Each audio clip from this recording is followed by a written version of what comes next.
আজি আপোনালোকৰ লগত মই অন্য এটা খবৰ শ্বেয়াৰ কৰিম বিশেষকৈ আজি খবৰটো হৈছে আমাৰ টিউটৰ শিক্ষকসকলে এটা গুৰুত্বপূৰ্ণ খবৰ আপোনালোকৰ লগত শ্বেয়াৰ কৰিম আপোনালোকে স্কিপ নকৰি এইখন আমাৰ ভিডিঅ'টো চাই থাকিব এতিয়ালৈকে যদি আমাৰ চেনেলটো ছাবস্ক্ৰাইব কৰে কাইণ্ডলি ছাবস্ক্ৰাইব কৰি দিব নিশ্চয় স্ক্ৰীনত কৰিছে ইয়াত লিখিছে আমাৰ বৰমপুৰ উচ্চতৰ মাধ্যমিক বিদ্যালয়ৰ বিদায় সভা আব্দুল হামিদ টিউটৰক 10 লাখ টকাৰ সাহায্য দি প্ৰতিশ্ৰুতি পূৰণ কৰক মুখ্যমন্ত্ৰীয়ে যিহেতু আমাৰ টিউটৰ শিক্ষকসকলক নিযুক্তিৰ সময়ত বৰ্তমানৰ মুখ্যমন্ত্ৰী তেতিয়াৰ শিক্ষামন্ত্ৰী হৈ থাকোঁতে তেখেতে প্ৰতিশ্ৰুতি প্ৰদান কৰি আমাৰ সেই টিউটৰ শিক্ষকসকলক কৈছিলে যে তেখেতসকলক যদি এদিন চাকৰি কৰি এসপ্তাহ চাকৰি কৰি অৱসৰ গ্ৰহণ কৰিলেও তেখেতসকলক 10 লাখ টকাৰ গ্ৰেজুৱেটি প্ৰদান কৰাৰ প্ৰতিশ্ৰুতি প্ৰদান কৰিছিলে আৰু সেয়েহে এই টিউটৰ শিক্ষকসকলক 10 লাখ টকাৰ যিখিনি প্ৰাপ্য সেই প্ৰাপ্যখিনি অতি সোনকালে মুকলাই দিবৰ কাৰণে আমাৰ অৱসৰপ্ৰাপ্ত টিউটৰ ছাৰ বাইদেউসকলে এটা গুৰুত্বপূৰ্ণ আহ্বান কৰিছে আৰু ইয়াৰ পাছতে ইয়াত কৈছে যে আপোনাৰ দৰং জিলাৰ শিৱজৰা শিক্ষাখণ্ডৰ অধীনৰ বৰমপুৰ উচ্চতৰ মাধ্যমিক বিদ্যালয়ৰ টিউটৰ গজেন বৰুৱাই কালি অৱসৰ গ্ৰহণ কৰে আৰু সেই উপলক্ষে গজেন বৰুৱাৰ বাসগৃহত আবেলি অনুষ্ঠিত এখন সভাত সভাপতিত্ব কৰে নগাঁও জনতা উচ্চ মাধ্যমিক বিদ্যালয়ৰ অৱসৰপ্ৰাপ্ত প্ৰধান শিক্ষক আদি চন্দ্ৰ বৰুৱাই আৰু সভাত আদৰে বৰমপুৰ উচ্চতৰ মাধ্যমিক বিদ্যালয়ৰ বিষয় শিক্ষক আৰু বিশিষ্ট অতিথিৰ ভাষণত দৰং জিলা টিউটৰ সন্থাৰ সভাপতি আব্দুল হামিদে কয় অৱসৰপ্ৰাপ্ত টিউটৰসকলে সুদা হাতে অৱসৰ ল'ব লগা হোৱা দুৰ্ভাগ্যজনক আৰু মুখ্যমন্ত্ৰী নিজে দিয়া প্ৰতিশ্ৰুতি ৰক্ষা কৰি অৱসৰী টিউটৰক এককালীন সাহায্য 10 লাখ টকা দিয়ক আৰু চৰকাৰী চাকৰি কৰি সুদে হাতে অৱসৰ লোৱাৰ নিয়ম ভাৰতৰ কোনো ৰাজ্যতে পাবলৈ নাই সভাত বিশিষ্ট অতিথি হিচাপে বৰমপুৰ এম ই স্কুলৰ অৱসৰপ্ৰাপ্ত প্ৰধান শিক্ষকৰ ফৰিক্ষেত নাৰায়ণ দেখাই গজেন বৰুৱাৰ শিক্ষকতাৰ জীৱনৰ বিষয়ে বক্তব্য দাঙি ধৰে আৰু সভাত বৰমপুৰ উচ্চতৰ মাধ্যমিক বিদ্যালয়ৰ বিষয় শিক্ষক জিতেন্দ্ৰ বৰুৱাই আৰু সেয়া খুবেই এটা গুৰুত্বপূৰ্ণ বিষয় যিটো আমাৰ টিউটৰ শিক্ষকসকল আপোনাৰ সামান্য এটা ফৰিটুকি তেখেতসকলে পায় আৰু তেখেতসকলক অসম চৰকাৰৰ ফাৰ্ডিকীকৰণৰ নামত টিউটৰ হিচাপে সজাই এটা কৌশল সৃষ্টি কৰি আমাৰ সেই টিউটৰ শিক্ষকসকলক আপোনাৰ পেঞ্চনৰ পৰাও তেখেতসকলক বঞ্চিত কৰিলে আৰু তেখেতসকলে অৱসৰ গ্ৰহণ কৰাৰ পাছত তেখেতসকলক গ্ৰেজুৱেটি 10 লাখ টকা দিয়াৰ প্ৰতিশ্ৰুতি অসম চৰকাৰে এতিয়ালৈকে পালন কৰিব পৰা নাই বৰ্তমানৰ মুখ্যমন্ত্ৰী তেতিয়াৰ শিক্ষামন্ত্ৰী হৈ থাকোঁতে আমাৰ সেই টিউটৰ শিক্ষকসকলক প্ৰতিশ্ৰুতি প্ৰদান কৰিছিলে আৰু আজি পৰ্যন্ত সেই টিউটৰ শিক্ষকসকলৰ সমস্যা সমাধানৰ সম্পৰ্কে আমাৰ বৰ্তমানৰ মুখ্যমন্ত্ৰী তেতিয়াৰ শিক্ষামন্ত্ৰী গৰাকীয়ে ভাবিবলৈ সময় পোৱা নাই আৰু সেয়া তেখেতসকলৰ এটা গুৰুত্বপূৰ্ণ আমাৰ টিউটৰ শিক্ষকসকলৰ সমস্যাখিনি তেখেতসকলে চিন্তা কৰিবলৈ এতিয়ালৈকে যেন তেখেতৰ সময় নাই এনেকুৱা হৈছে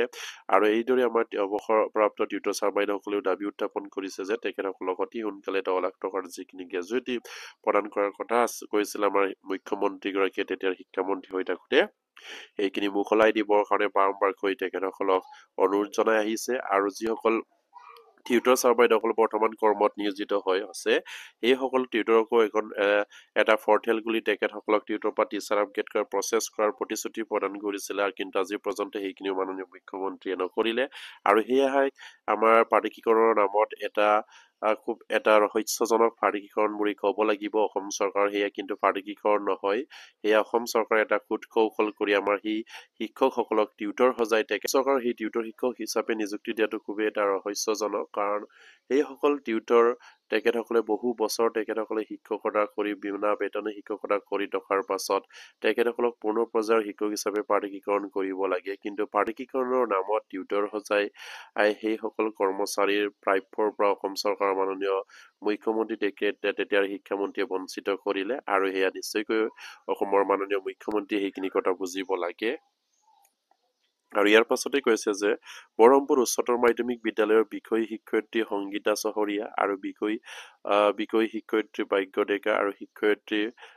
কনকলতা চহৰীয়া বক্তব্য দাঙি ধৰে আৰু সভাত দৰং জিলাৰ টিউটৰ সন্থাৰ তৰফৰ পৰা গামোচা সম্বৰ্ধনা পত্ৰ জাপি কলম গ্ৰন্থ আদিৰ অৱসৰপ্ৰাপ্ত শিক্ষক গজেন বৰুৱাক আদৰণি জনোৱা হয় আৰু সভাত অৱসৰপ্ৰাপ্ত শিক্ষক ৰাজেন্দ্ৰ নাথ ডেকা আৰু শিক্ষক নিত্যানন্দ কলিতা আৰু পীতাম্বৰ শৰ্মা আৰু শুনেশ্বৰ ডেকাকে ধৰি